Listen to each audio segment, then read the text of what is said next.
Est-ce que le modding te rapporte de l'argent et si oui, combien? Quels sont mes prochains projets? Est-ce que tu peux faire des Renoir S, une benne le bouge, des voitures, un télescopique Bobcat, un C15? Eh bien salut à tous les gars, c'est Kaimara, j'espère que vous allez bien. Aujourd'hui on se retrouve pour une toute nouvelle vidéo FAQ, un an après avoir posté ma toute première vidéo FAQ sur cette chaîne YouTube même. Aujourd'hui je me retrouve face caméra encore une fois pour répondre à toutes vos questions que vous m'avez posées sur Instagram, YouTube ou encore Facebook. Je vous remercie tous de m'avoir posé toutes ces questions, j'en ai eu vraiment beaucoup. J'ai fait un petit tri quand même, il y avait des questions assez personnelles, j'ai gardé les questions qui sont quand même restées basées sur Farming Simulator et sur le modding. Merci à tous ceux qui ont posé les questions et à tous ceux qui ont joué le jeu, et c'est parti pour répondre à toutes les questions. Je tiens à préciser d'abord que je n'ai absolument pas touché aux questions que vous m'avez posées, c'est-à-dire que je ne les ai pas retouchées, j'ai pas modifié les questions, je les ai prises telles quelles et je vais y répondre telles quelles. D'ailleurs, beaucoup vont dire que certaines questions ressemblent énormément à celles déjà posées dans la toute première vidéo FAQ, c'est en effet normal évidemment, mais je vais répondre à toutes les questions pour que toutes mes réponses soient les plus récentes possible. C'est donc pour ça qu'il y a beaucoup de questions qui vont se ressembler. On commence tout de suite avec la première question, c'est quoi qui t'a donné envie de faire du modding? Alors il faut savoir que moi avant j'étais un joueur console, c'est-à-dire que j'étais à peu près comme vous. Voilà, je bavais sur tous les modes PC, tous les scripts etc que l'on a sur PC, ou encore toutes les marques uniques comme évidemment Renault, Scania etc. C'est les marques qui me ressortent le plus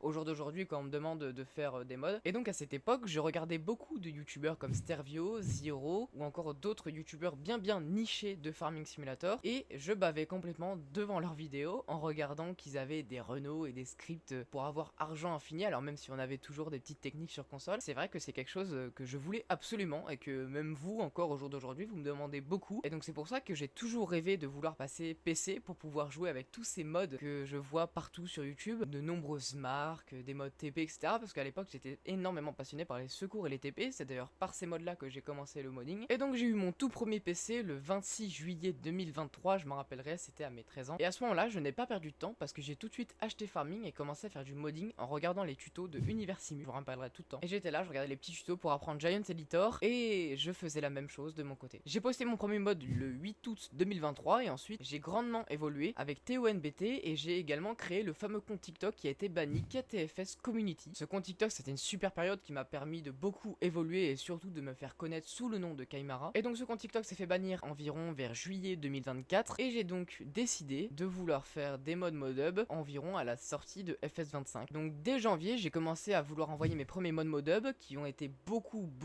de fois refusés, et donc ensuite j'ai commencé à m'améliorer, à connaître les restrictions modhub et à publier mes mods petit à petit jusqu'à en arriver à là aujourd'hui, et merci beaucoup parce qu'on cumule plus de 2 200 000 téléchargements, ce qui est absolument gigantesque au moment où je vous parle. Merci pour ta question et j'espère que j'y ai bien répondu. Par contre les gars, ça fait 9 minutes de rush pour cette question, j'arrête pas de me répéter, c'est une galère, je suis pas habitué aux face caméra, hein. Je suis désolé s'il y a des petits bégaiements, des petits mots coupés comme ça là, c'est... Bref, prochaine question les gars, ça fait combien de temps que tu fais du modding? Alors là cette question du coup j'y ai répondu un petit peu juste avant, mais mon premier mod a été posté depuis août 2023, mais j'ai commencé le modding dès fin juillet 2023, donc environ vers le 26 juillet parce que j'ai eu mon PC dans ces eaux là, et donc on va dire que ça fait depuis août 2023 que je fais du modding et que j'ai commencé à poster mes premiers mods à l'époque sur KingMod. Question rapide mais efficace. Ensuite là, le matériel nécessaire pour faire du modding. Alors le matériel nécessaire pour faire du modding en soi c'est un PC tout simplement. À partir du moment où vous avez un PC vous pouvez faire du modding, et avec FS25 dessus évidemment, ou n'importe quel FS comme le 19 ou le 22 si vous voulez faire du modding sur ces jeux là. Ensuite il n'y a pas réellement de config minimale qui est donnée pour pouvoir faire du modding correctement. Alors forcément il faut un PC quand même assez performant, les PC que vous avez au CDI du collège ou du lycée ne seront peut-être pas faits pour. De ce que je veux dire c'est qu'il faut quand même un PC qui est dans les capacités de tenir certains logiciels de modélisation 3D si vous voulez vraiment pousser votre modding assez loin. Personnellement, mon PC actuel, j'affiche sa config juste ici si vous la voulez, il n'y a aucun problème, c'est cadeau pour vous. Mais je vais bientôt changer et avoir un nouveau PC encore plus performant pour être encore plus à l'aise dans le modding. Mais mon PC que j'utilise ici, il fait très bien le taf, franchement, pour faire du modding comme je le fais. Et donc pour résumer, c'est un PC, il n'y a pas réellement de config minimale nécessaire, juste être à l'aise avec des logiciels de modélisation 3D, et ensuite, bah, c'est tout. Et ensuite, nous avons une question très intéressante. Quel métier veux-tu faire plus tard? Est-ce que ce sera en rapport avec le modding, la modélisation ou l'agriculture? Et bah, je sais pas trop comment répondre à cette question parce que bah, je ne sais pas exactement le métier que je veux faire plus tard. Je suis très intéressé par tout ce qui est dans la vidéo, etc. Donc aucun rapport avec tout ce qui est la modélisation, l'agriculture ou quoi. Et j'ai découvert en réalité le monde agricole, tous les problèmes qu'il y avait, etc. dans le monde agricole, et je ne pense pas m'aventurer là-dedans. Parce qu'au jour d'aujourd'hui, pour être agriculteur, il faut quand même un mental d'acier. Donc évidemment, pour répondre à la question, je ne sais pas trop. Voilà, j'aimerais bien me tourner vers tout ce qui est dans la vidéo, le montage vidéo, etc.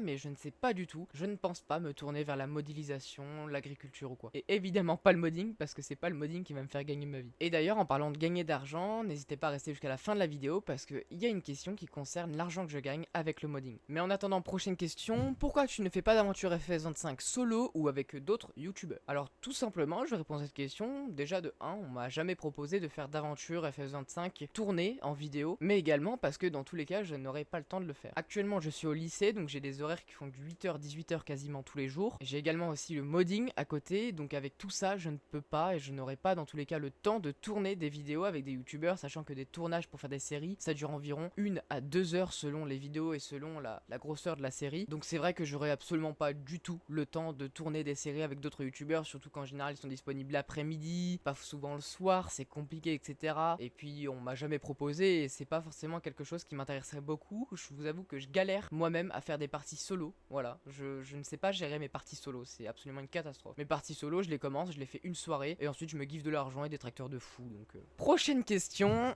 penses-tu reconvertir plus de modes comme tu as fait avec le Renault? Donc on m'a beaucoup posé cette question de reconvertir d'autres Renault, etc. Alors pour l'instant, d'autres Renault ne sont pas prévus et je vais vous expliquer pourquoi. En fait, je ne sais pas faire de la modélisation de A à Z. Je n'ai pas encore le niveau pour, j'essaye d'y travailler, mais je ne sais pas faire de modélisation de A à Z de tracteurs ou encore même d'outils. Les seules modélisations de A à Z que j'ai fait sont la masse de marque A2C ou encore la masse multimarque. Sans oublier le pack de balisage temporaire français qui sont entièrement mes 3D, sauf quelques-unes qui sont achetées avec accord pour publication. Et sinon, mes autres modes, ce sont des reconversions de d'autres farming avec peu ou voire pas du tout de 3D revues. C'est-à-dire que pour par exemple le MAN TGS qui était posté, celui avec la benne, et B, il n'y a eu aucune retouche 3D qui a été faite sur ce camion, j'ai uniquement refait les textures, reconverti et corrigé les erreurs qu'il y avait pour poster sur le modhub. Comme j'ai fait d'ailleurs pour le Renault, c'est une reconversion du FS22 où j'ai remodifié certains trucs pour pouvoir le poster sur FS25 modhub. J'ai d'ailleurs essayé de contacter déjà plusieurs fois le créateur du Renault Ares qui était sur FS22 sans avoir eu de réponse positive malheureusement. C'est comme ça, je ne peux rien y faire et pour l'instant j'apprends petit à petit, mais c'est pas en quelques mois que je vais apprendre la modélisation complète. Sachant que la modélisation ça demande un temps absolument énorme et que mes mods sortiraient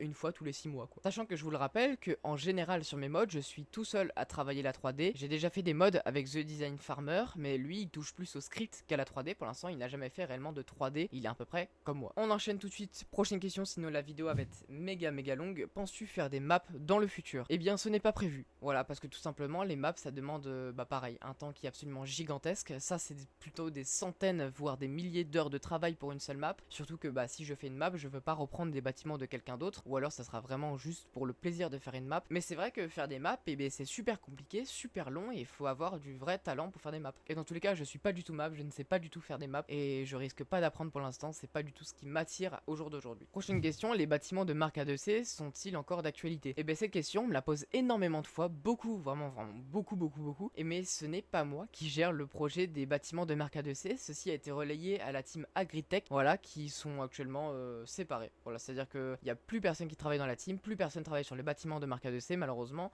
et donc je ne pense pas qu'ils verront le jour sur FS25, sur le modem en tout cas. Et donc prochaine question, tu te mets quand à faire des vrais 3D de A à Z de toi-même? Écoute, je sais pas, actuellement je suis en train de faire des essais, je suis en train de réaliser une remorque Gourdon, voilà, une remorque, c'est ma première remorque de A à Z qui vient de moi-même. Ça fait déjà longtemps que je l'ai entamée, mais je la travaille jamais, voilà, je n'ai jamais la motivation de la finir. Faire de la 3D c'est super long, vraiment super long, et donc pour l'instant, je ne sais pas exactement, mais donc j'avance petit à petit, des fois dessus de temps en temps dès que j'ai le temps, et j'espère pouvoir un jour la finir et pouvoir la poster sur PC et sur console. Et j'espère dans le futur pouvoir faire des mods dont les 3D viennent de moi entièrement, et qu'il y ait absolument que moi dans les crédits. Prochaine question, sur quel mode tu prends le plus de plaisir à travailler? Eh bien ma réponse va être bête, mais je prends beaucoup plus de plaisir à reconvertir des anciennes 3D, à la remettre au goût du jour, comme j'avais fait avec la fourche Altec de Nicopix à l'origine, qu'il avait posté sur FS19, et j'avais adoré la refaire pour le Farming 25, voilà, surtout que j'ai réussi à comprendre certaines choses, et que maintenant la fourche est juste magnifique comparée au modèle de FS19 qui datait un petit peu, c'était l'une des premières 3D de Nicopix, et donc reconvertir des 3D pour les remettre au goût du jour, refaire des textures etc dessus, c'est ce que je préfère actuellement faire sur le Farming 25. Prochaine question question, et après celle-ci, ce sera des questions bien plus intéressantes et des questions qui me sont revenues le plus de fois. Prochaine question, donc, en combien de temps un mode peut être complètement terminé? Exemple, le Renault. Alors, en effet, un mode, ça prend énormément de temps à être fait, donc je n'ai pas réellement d'estimation de combien de temps me prend pour faire un mode, mais je sais que le Renault, j'y ai passé des centaines d'heures, voilà, j'y ai passé des soirées, des après-midi, à le retravailler entièrement pour le Farming 25, et ça peut paraître con parce que, évidemment, eh bien, je n'ai pas beaucoup retravaillé la 3D, mais simplement remettre tout en jeu, refaire toute la 3D, etc., ça m'a pris un temps de malade, et ça, je pense qu'il y en a beaucoup qui peuvent ne pas se rendre compte, mais tout faire sur le Renault prend un temps de malade. Donc évidemment, tout dépend des 3D, etc. Je sais que pour la masse multimarque et pour la toute première version de la masse multimarque, ça m'a pris 3 jours de travail complet, c'est-à-dire que je me levais le matin à 11h et j'éteignais le PC le soir aux alentours de 2h du matin, et ça pendant 3 jours. Voilà, je vous laisse faire le calcul, c'est quand même assez long pour une petite masse qui ressemble à ça. Et donc là, on commence à entamer les questions bien croustillantes, notamment, as-tu d'autres projets en commun de prévu avec d'autres créateurs comme The Design Farmer, Nowhere ou encore Twatwan Modding? Alors The Design Farmer, j'ai déjà fait le plateau Mopu avec lui, une benne Mopu qui va d'ailleurs bientôt sortir, le plateau coché mais également la masse de Marca 2C. C'est un plaisir de travailler avec lui, mais après, est-ce que je compte faire d'autres projets après avec lui? Évidemment, mais quels sont les projets? Et bien pour l'instant je n'en sais rien. Alors Nowhere, évidemment je ne dis pas non, il m'avait un petit peu aidé pour le Renault, et c'est vrai que faire un projet avec lui ce serait vraiment très plaisant. Et Twatwan Modding, c'est le créateur original des Renault, et pourquoi pas, parce qu'il a déjà beaucoup de mods sur le 22 que je pourrais reconvertir sur le 25 et mettre PC et console, donc pourquoi pas un jour faire un nouveau partenariat avec lui, et pourquoi pas remettre en avant ces mods du 22 qui étaient absolument formidables. Twatwan Modding était quand même un grand modeur pour les joueurs PC si vous le connaissez pas. Il a un compte King Mod qui est absolument fabuleux avec énormément de mods, mais malheureusement très peu de mods modable, il en a quelques-uns sur le 22, mais c'est tout. Mais pourquoi pas faire d'autres projets Renault avec lui, ce serait franchement pas mal. Et là ensuite on attaque la fameuse question, les demandes de mode. Et donc là j'en ai eu énormément. Donc la plupart c'est est-ce que tu peux faire des Renault RS, une benne le bouche, des voitures, un McCormick 145, un télescopique Bobcat, des tracteurs Kubota, un C15, une Newland TX, etc. Mais par contre, eh bien, sachez qu'un mode ça prend des heures et des heures, des dizaines et des centaines d'heures de travail, et évidemment je ne peux pas réaliser vos demandes personnelles. Évidemment si je réalise un mode que quelqu'un me demande, eh bien, je serai obligé de réaliser tous les autres modes que les gens me demandent. De plus, eh bien, j'ai envie de faire les modes sur lesquels je prends du plaisir à travailler. C'est-à-dire qu'un C15, personnellement, de mon point de vue évidemment, je ne le trouve pas beau. Voilà, je n'aime pas les C15, je déteste, voire même les C15. J'en ai fait un sur King Mode FS25 et FS22, mais c'est une vieille reconversion que j'avais faite à l'époque, tout simplement parce que bah j'ai envie de prendre du plaisir à faire des modes et j'ai pas envie de me forcer à faire des modes. Parce que si je commence à faire un C15, un télescopique Bobcat, un McCormick 145, etc., c'est des véhicules qui ne me plaisent pas à faire. Je n'ai pas envie de faire un télescopique Bobcat, même si à tout moment j'en fais un dans le futur, mais ça me demandez pas pourquoi, c'est quand je change d'avis. Tout ce qui est McCormick, plein d'autres tracteurs, ou une benne le bouche,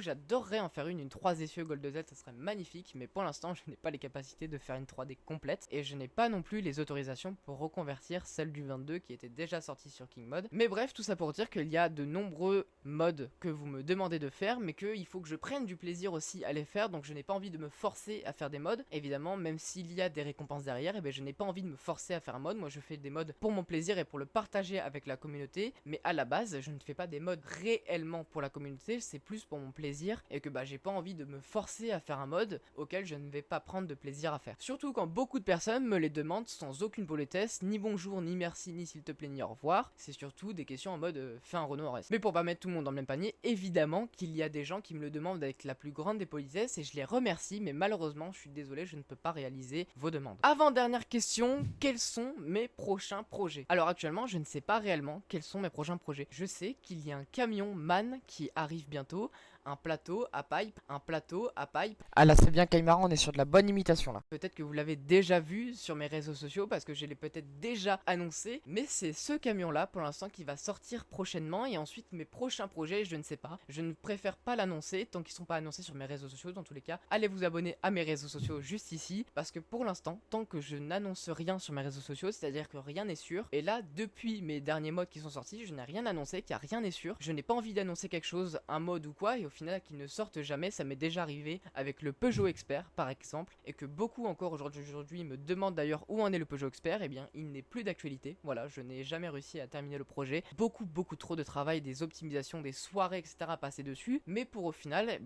beaucoup trop compliqué de le finir. Je n'ai pas encore le niveau exact, même si honnêtement j'en aurai les capacités si je me détermine concrètement, mais pour l'instant j'en ai passé tellement de temps dessus que c'est plus ce qui me plaît, je n'ai pas envie de le terminer pour le moment. Donc évidemment, n'hésitez pas à rester abonné à mes réseaux sociaux pour que je puisse vous tenir informé de mes prochains projets, des projets qui sont certains de sortir sur PC et sur console. Donc n'hésitez pas à aller vous abonner, vous avez TikTok, Instagram ou encore Facebook, où vous avez donc l'annonce de tous mes prochains projets. Et ensuite, la dernière question, est-ce que le modding te rapporte de l'argent, et si oui, combien? Alors évidemment, je n'ai pas le droit de donner de chiffres, mais oui, le modding me rapporte de l'argent, Giant Software me donne de l'argent pour ce que je fais. Alors c'est un petit chiffre, voilà, c'est vraiment de l'argent de poche, on ne peut pas vivre de ça, mais c'est déjà quand même incroyable de pouvoir être payé alors que c'est mon plaisir de faire des mods et je suis rémunéré derrière ça et c'est franchement super. Alors évidemment, c'est quand même une somme qui est astronomique pour l'âge que j'ai aujourd'hui, qui d'ailleurs va me permettre d'acheter un nouveau PC, ou encore qui m'a permis de m'acheter le téléphone avec lequel je filme actuellement. Désolé, petite pause tout le monde. Alors évidemment, le modding ne me permet pas entièrement de me payer ces choses-là. Simplement, il en contribue énormément. Mais évidemment, il y a également de l'argent à côté qui arrive. Et heureusement, je n'ai pas payé mon téléphone 900 €. Je ne l'ai pas payé plein pot. Je l'ai payé moins cher. Et donc, le modding ne me permet pas de me payer plus de 4000 € de choses. Et franchement, c'est bien dommage parce que j'aurais bien aimé. Désolé de vous avoir coupé, je vous remets dans la vidéo. Tout cet argent gagné s'étale sur des mois et des mois, sur environ 13 ou 14 mois. Et chaque début du mois, Giants fait un virement à tous les modeurs qui correspond au nombre d'argent généré par le nombre de téléchargements qu'ils ont fait le mois du paiement. C'est assez complexe, mais tout ce que je peux vous dire, c'est que je n'ai pas le droit de donner de chiffres et oui, je gagne de l'argent avec le modding. J'espère que j'ai répondu à toutes vos questions. Vraiment, j'ai assez peur de ne pas avoir tout répondu. J'ai fait plusieurs fois toute la story Insta pour voir toutes les questions que vous m'avez posées et évidemment, je les avais toutes écrites en parallèle sur mon ordinateur et c'est pour ça que je regarde d'ailleurs juste ici. Toutes les questions sont écrites. Merci à tous ceux qui ont réussi à poser des questions correctes et des questions super intéressantes, surtout sur celle du métier. Merci à vous, merci à tous ceux qui ont posé des questions. Merci à tous pour les 2 200 000 téléchargements, c'est absolument gigantesque. 2 millions de personnes qui ont téléchargé mes mods dans l'international, c'est absolument énorme. Donc merci